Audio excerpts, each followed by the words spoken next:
Hello everybody, एक बार फिर से आपका स्वागत है आपके अपने YouTube चैनल पर जिसका नाम है सक्सेस हरियाणा। तो आपके लिए, अगर आप कर्मचारी, तो आपके लिए गुड न्यूज़ है। क्या गुड न्यूज़ है? कि भाई, जो 8वां पे कमीशन है, उसके लिए सरकार की तरफ से जो है ऑफिशियल अपॉइंटमेंट कर दी गई है, अध्यक्ष की और मेंबर्स की। और इसके जो टर्म और कंडीशंस है, यानी कि किस आधार पे कमीशन का जो रिस्ट्रक्चर, यानी कि नया पे कमीशन की जो सिफारिश आएगी, वो क्या क्या चीजें ध्यान में रखते हुए करनी है, उसके नियम शर्तें भी कुछ बताई गई है इसमें। तो आपको पता चल जाएगा कि आपका क्या कुछ होने वाला 8वें पे कमीशन में।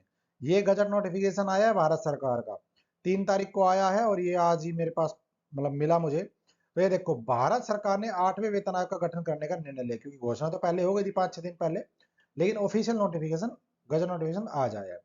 यहाँ पे देखो, जो अध्यक्ष है वो आपको पता होगा, रिटायर्ड जस्टिस श्रीमती न्यायमूर्ति रंजना प्रकाश देसाई। जो सदस्य है अंशकालिक, वो है प्रोफेसर पुलक घोष। और ये सदस्य सचिव है, ये एक आईएएस ऑफिसर है सेंट्रल गवर्नमेंट में, श्री पंकज जैन। ये इसके सदस्य सचिव होंगे। तो ये तो हो गई, चल नॉर्मल बात। अब आ जाओ इसमें, देखो, आयोग के विचारार्थ विषय निम्नलिखित होंगे। यानी कि जो आयोग है वो किन किन चीजों पर विचार करेगा, ये आपके लिए काम की बात है। अब इस वीडियो को थोड़ा ध्यान से देखना और समझ लेना अच्छे से। और इसको मैं अपने टेलीग्राम और व्हाट्सएप पे भी डाल दूंगा।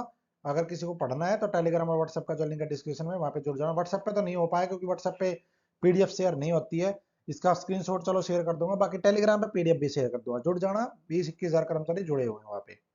देखो, कर्मचारियों के की निम्नलिखित श्रेणियों के संबंध में विभिन्न विभागों, एजेंसी, सेवाओं के युक्ति संगत समकालीन कार्यात्मक आवश्यकता और विशिष्ट आवश्यकताओं को ध्यान में रखते हुए, ठीक है, यानी कि जो डिपार्टमेंट्स, कर्मचारियों की जो आवश्यकता है, उनके काम करने का जो तरीका लगा लो, कुछ भी लगा लो, मतलब जो उचित हो सके, युक्ति संगत, उनको ध्यान में रखते हुए वेतन, भत्ते और अन्य सुविधाओं, लाभ, नगद और वस्तु के रूप में जो भी कुछ है, परिलब्धियों की जांच करना और वांछनीय और व्यवहार परिवर्तनों की सिफारिश करना।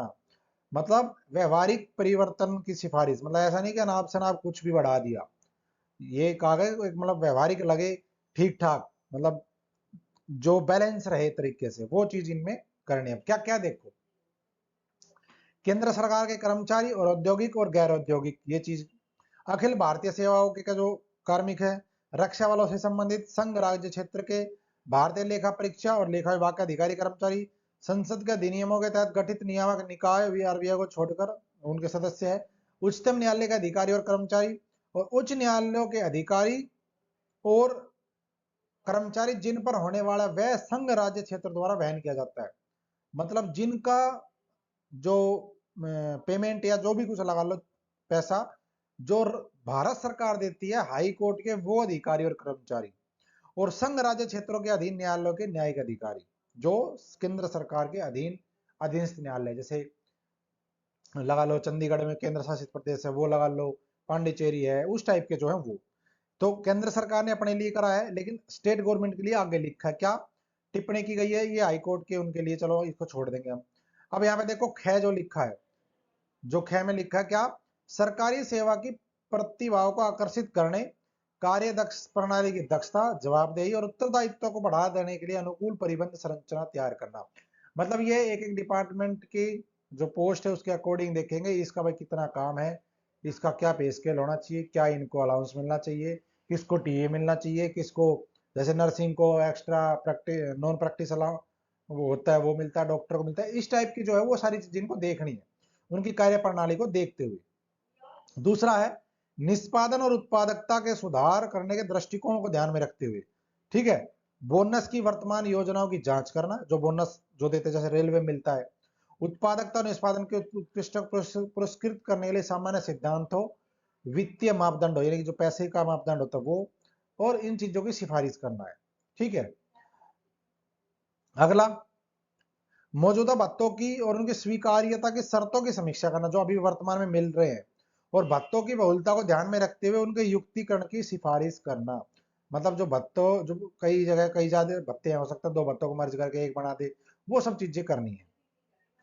दूसरा, एक जो गुड न्यूज है वो क्या है, जो एनपीएस में आते हैं, एकीकृत पेंशन योजना सहित कौन से आने वाले कर्मचारियों की मृत्यु से सेवानिवृत्ति ग्रेजुएटी, मतलब डेथ कम रिटायरमेंट ग्रेजुएटी है जो, उसकी समीक्षा और उस पर सिफारिश करना। फिलहाल वो जो ग्रेजुएटी है वो 25 लाख है, पहले 20 लाख होती थी, सरकार ने बढ़ा दी थी।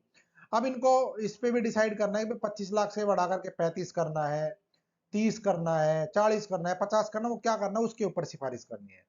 ठीक है जी। दूसरा, जो एनपीएस के तहत नहीं आते, यानी जो जीपीएफ में आते हैं, अभी जो बचे हुए कर्मचारी जीपीएफ के हैं, तो वो जो अंतर्गत नहीं आते एनपीएस के, उनकी डेथ कम रिटायरमेंट ग्रेजुएटी उनकी भी करनी फिक्स, उनकी पेंशन की समीक्षा भी करनी है।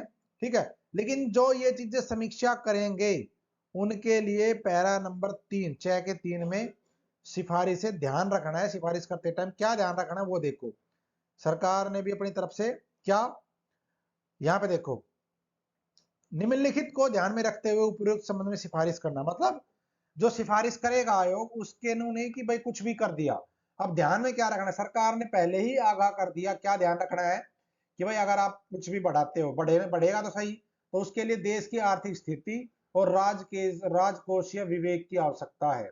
मतलब देश के जो आर्थिक हालात है, सरकार का, केंद्र सरकार का जो बजट है, कर्जा है, राजकोषीय जो पैसा जो घाटा है, वो सब राजकोष में कितना है, उन सब चीजों को देखना है।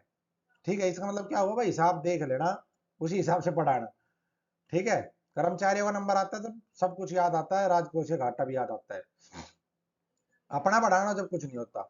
यहाँ पे देखो, यह सुनिश्चित करने की आवश्यकता है कि विकासात्मक और कल्याणकारी उपायों के लिए पर्याप्त संसाधन उपलब्ध रहे। मतलब ये भी देखना है कि सारा पैसा सैलरी, वेतन, पेंशन, इन चीजों में ना चला जाए। सरकार के पास विकास के कार्य और जो कल्याणकारी योजनाएं हैं, जो सरकार की योजनाएं चलती हैं, जो और काम जो होते हैं, उन सब के लिए भी पैसा या संसाधन उपलब्ध रहे, ये चीज भी ध्यान रखनी है। दूसरा, गैर अंशदायी पेंशन योजनाओं की गैर वित्त पोषित लागत, मतलब जो अपनी एनपीएस तो होती है अंशदायी पेंशन, जिसमें कर्मचारी का अंश होता है, कंट्रीब्यूशन होता है।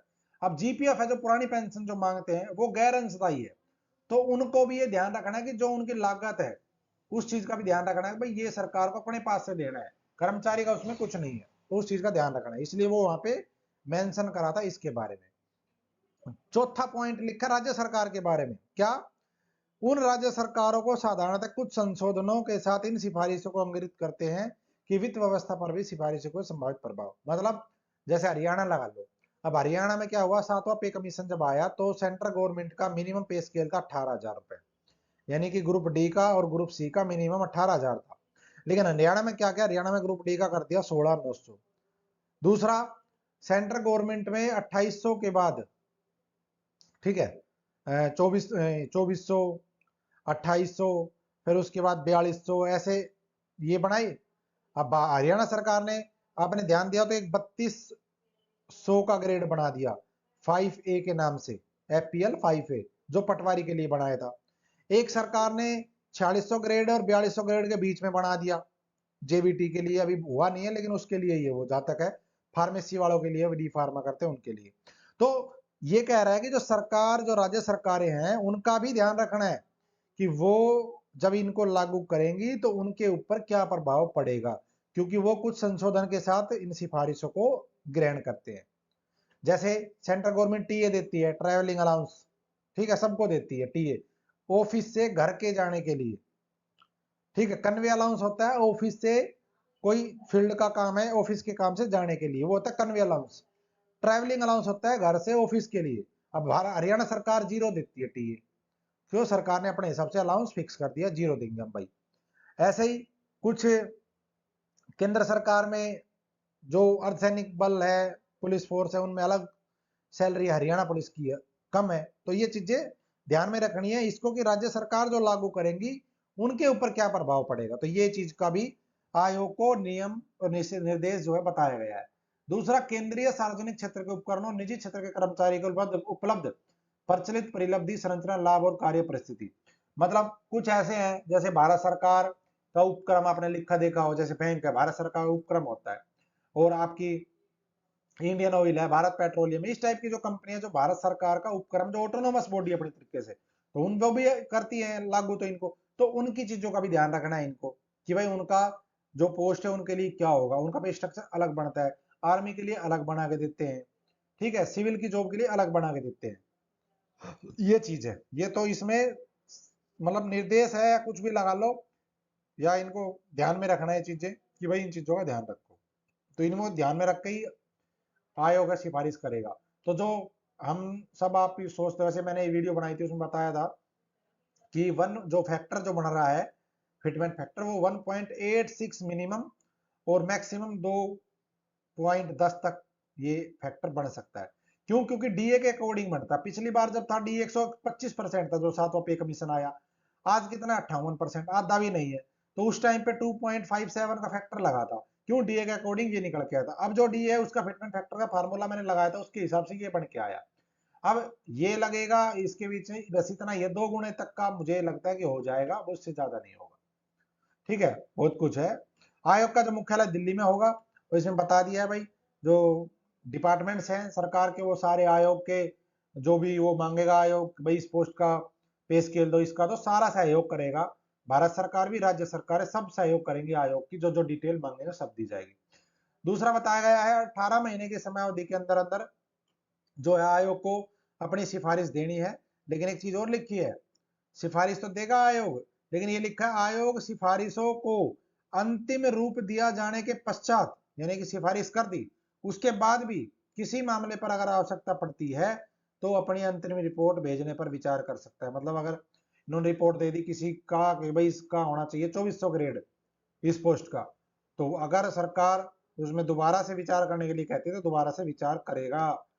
रिपोर्ट फाइनल होने के बाद भी हो सकता है उसको घटा दे या बढ़ा दे, वो डिपेंड करेगा क्या डिमांड है उस टाइम की।